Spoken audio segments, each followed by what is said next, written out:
Hello hello hello hello అందరికీ నమస్కారం. నేను ఒకటే అంటున్నాను, నేను రిలీజియస్ ఫెనాటిక్ని కాదు. అన్ని రిలీజియస్ని గౌరవించబట్టి 7 రిలీజియస్ లీడర్స్ నా సమిట్కి వస్తారు. పర్సనల్ ఫెయిత్ని నేను మీకు చెప్పాను.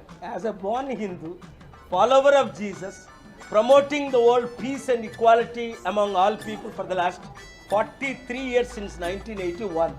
Let Chandrababu Naidu say whatever he wants to say. Let the honorable courts in the government of India, led by the Prime Minister Modi ji, Amit ji, to respond in this. ఓరిని బాడాయి బాసవన్న ముచ్చట్లు నువ్వును అది కాదు పాలు. లడ్డు తిన్నావా అంటే తలుపు సందున పడిన బలిలాగా గిలగిలగిలగల కొట్టుకుంటున్నావు ఏందబ్బా. ఇప్పుడు అయినా ఆలోచించుకుని చెప్పు, ఒక్క ముక్కలో లడ్డు ప్రసాదం తిన్నావా లేదా? అంతే, వేరే ఏ సోది ముచ్చట్టు చెప్పకు.